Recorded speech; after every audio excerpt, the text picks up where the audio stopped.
अरे अम्मा, अब आप न होती तो पता नहीं हम लोगों की सर्दी कैसे कटती। आप हर साल अपने हाथों से गर्म स्वेटर देती हो, लेकिन अब क्या किया जाए, अब तो आप बूढ़ी जो हो गई हो। हाँ बेटा, जब तक मेरे हाथों में जान थी तब तक मैं तुम्हारे लिए स्वेटर बनाती रही, मगर अब शरीर गवाही नहीं दे रही।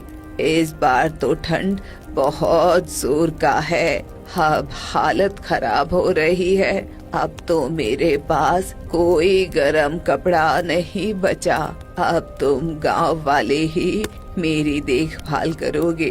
अरे क्या करूं हेमकुंती दादी, गरीबी ने इतना तंग कर दिया है कि मैं अपने बच्चे और पत्नी के लिए भी गर्म कपड़ा नहीं ले पा रहा हूँ।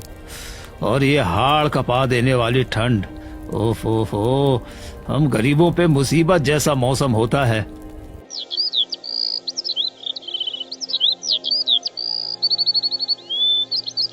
समय बीतता है। हिमकुंती दादी का ठंड के कारण हाथ और पैर अब काम नहीं करते। इतनी तेज सर्दी कि हवा से उनकी तबीयत और खराब हो रही थी, और अब उनके पास ना ही लकड़ी बची, ना ही पहनने के लिए गर्म कपड़े। अब मैं क्या करूं? मेरा शरीर जवाब दे रहा है। इस बार ठंड भी बहुत ज्यादा है। अब मुझे गांव वालों से मदद मांगनी पड़ेगी। शायद गांव वाले मेरी थोड़ी मदद कर दे। बूढ़ी दादी इतनी ठंड में कांपते हुए एक गांव वाले से मदद मांगने जाती हैं। बेटा, मुझे कुछ गरम कपड़े दे दे। अब मेरे हाथ काम नहीं करते, मेरी मदद कर दे बेटा। अरे अम्मा, मैं मदद करता, पर मुझे खुद अपने परिवार के लिए कपड़े खरीदने पड़ते हैं। अब मेरे पास तो पैसे भी नहीं हैं। माफ कर दो अम्मा, ठंड ने इतना परेशान किया है कि अब कहीं काम भी नहीं मिलता, सारे काम ठप पड़ गए हैं। ऐसे में मैं तुम्हें कपड़े दे दूंगा तो मेरे घर वाले क्या पहनेंगे? वैसे ही मेरे परिवार में किसी के पास गर्म कपड़े नहीं हैं। वो व्यक्ति वहाँ से चला जाता है। बूढ़ी दादी दुखी मन से सोचती है, ये तो मेरी मदद नहीं करेगा। अब मुझे मुखिया के पास जाना होगा। उसे हर साल सबसे ज्यादा स्वेटर दिए हैं, वो मेरी मदद जरूर करेगा। फिर बुढ़िया बेचारी इतनी जोर की ठंड में कांपते हुए मुखिया के घर जाती है। मुखिया जी, मेरी कुछ मदद कर दो, बहुत ठंड लग रही है। बेटा, मेरा हाथ पैर अब साथ नहीं दे रहा, बहुत ठंड लग रही है। कुछ कपड़े और कुछ खाना मुझे दे दो, भगवान तुम्हारा भला करेगा। अम्मा, मैं गांव के जवानों के लिए व्यवस्था कर रहा हूँ, तुम जैसे बूढ़ों को स्वेटर देकर क्या फायदा? वैसे भी अब तुम मरने वाली हो, क्या करोगी अब जीकर? मुखिया, तुम तो गांव के नेता हो। बूढ़ों से लेकर बच्चों तक सबकी देखभाल तुम्हारी जिम्मेदारी है। तुम अपनी जिम्मेदारी से मुंह नहीं मोड़ सकते। अच्छा, अब तुम मुझे सिखाओगी कि मुझे क्या करना चाहिए और क्या नहीं। अगर अपनी भलाई चाहती हो तो यहाँ से चली जाओ, नहीं तो मुझसे बुरा कोई नहीं होगा। हिमकुंती वहाँ से चुपचाप निकल जाती है।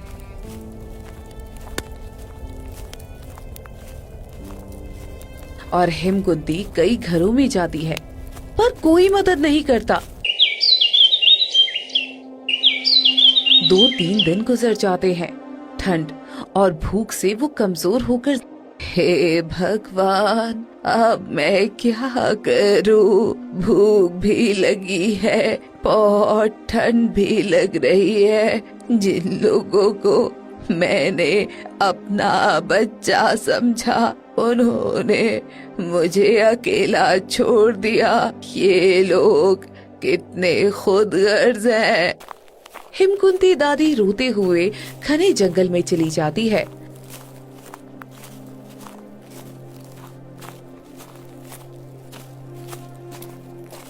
और एक पेड़ के नीचे बैठ जाती है। चारों तरफ कोहरा और ठंडी हवा शरीर को जमा रही थी।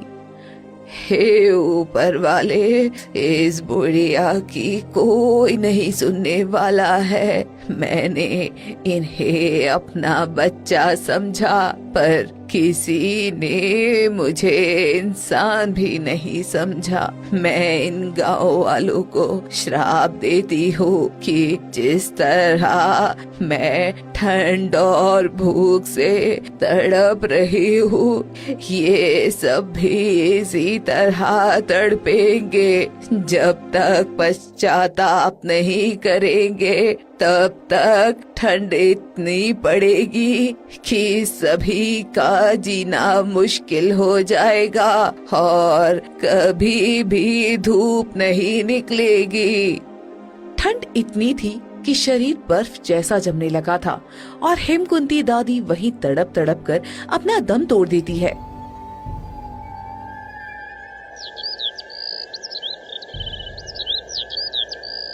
अगली सुबह गांव में तेज बर्फीली हवा चलती है और सभी लोग डर जाते हैं। अब गांव के लोगों का जीवन और भी मुश्किल में पड़ गया था। अरे क्या हो गया हंसू भाई, इतना बर्फीला तूफान एक साथ कैसे आ गया? अरे लगता है कुछ अनहोनी होने वाली है। लगता है इस बार सर्दी ने जोर की दस्तक दी है। हमें और मेहनत करनी होगी और लकड़ी जुटानी पड़ेगी, नहीं तो हमारे बच्चे ठंड से मर जाएंगे। तुम सब चिंता मत करो, इस बार मैं गांव में सबको गर्म कपड़े दूंगा, किसी को ठंड नहीं लगेगी, ये मेरा वचन है। हाँ मुखिया जी, अब आप ही कुछ करेंगे, अब आप पर ही हमारी सारी उम्मीद है। फिर ऐसे ही 2-3 दिन बीत जाते हैं और ठंड लगातार बढ़ती जाती है। अचानक गांव के सभी खेतों पर बहुत मोटी मोटी बर्फ की चादर जम जाती है। अरे ये क्या हो गया, मेरे सारे फसल पर इतने मोटे मोटे बर्फ के चादर पड़ गए, मेरी तो सारी फसल ही बर्बाद हो गई। हे भगवान, अब मैं क्या करूं? मैं अपने बीवी बच्चे को कैसे और कहां से खिलाऊंगा? अरे कुछ तो रहम कर ऊपर वाले। अरे रामचरण चाचा, मेरा भी सारा फसल बर्बाद हो गया। इस बर्फीले तूफान ने तो हम सबको सड़क पर ला दिया है। ये ठंड भी इतनी है कि अंदर से हड्डी तक कपा देती है। अब क्या होने वाला है हमारे गांव में? पूरे गांव में हाहाकार मच जाता है। ठंड से सभी परेशान हो गए थे। अरे लगता है जरूर कोई कहर बरसा रहा है हमारे गांव पर। इतने वर्षों में कभी मैंने ऐसी ठंड नहीं देखी जैसी ठंड इस बार हो रही है। तुम लोग सच कह रहे हो, मुझे भी अब समझ में नहीं आ रहा है कि मैं अपने गांव को कैसे बचाऊं। अरे मैं भी थक गया हूँ, मेरी भी फसल बर्बाद हो गई है। और पता नहीं, जब आग जलाते हैं तो आग भी ठंडी पड़ जाती है, वो भी जलने का नाम नहीं लेती है। ऐसे ही दिन बीतते हैं और गांव की मुसीबत बढ़ती जाती है। वहीं रघु नाम का एक लकड़हारा अपनी झोपड़ी में बैठकर रो रहा होता है। हे भगवान, अब मैं क्या करूं? ये ठंड बढ़ती जा रही है और मेरे बेटे की तबीयत भी खराब होती जा रही है। ऐसे में मुझे कुछ समझ में नहीं आ रहा कि मैं क्या करूं। और तो और इतनी ठंड में हमारे पास एक भी गर्म कपड़ा भी नहीं है। आपको कुछ करना होगा जी, हमारा बेटा ठंड से कांप रहा है और हमारे पास ढंग के गर्म कपड़े भी नहीं है। ये ठंडी तो बहुत बढ़ती जा रही है और ये चादर जो हमारे बच्चे पर है, इसमें तो 100 छेद है। पूरी हवा मेरे बच्चे के शरीर में लग रही है। आप किसी से एक चादर मांग कर लाइए ना, नहीं तो इसकी तबीयत और खराब हो जाएगी। मैं गांव वालों से कुछ मदद मांग कर देखता हूँ, तब तक तुम इसका ख्याल रखो। कड़ाके की ठंड पड़ रही थी। हवा इतनी सर्द थी कि हर सांस जैसे बर्फ बनकर गले में अटक रही थी। रघु कांपते हुए बाहर निकला। चारों तरफ कोहरा फैला था, पेड़ों पर ओस जमी हुई थी। थोड़ी दूरी पर जोखन अलाव के पास बैठा हाथ सेक रहा था। रघु कांपते हुए उसकी ओर बढ़ा। भाई साहब, एक चादर या स्वेटर कुछ भी दे दो। मेरे बच्चे को बुखार है और वो ठंड से कांप रहा है। मेरे पास कुछ भी नहीं है उसे ढकने के लिए।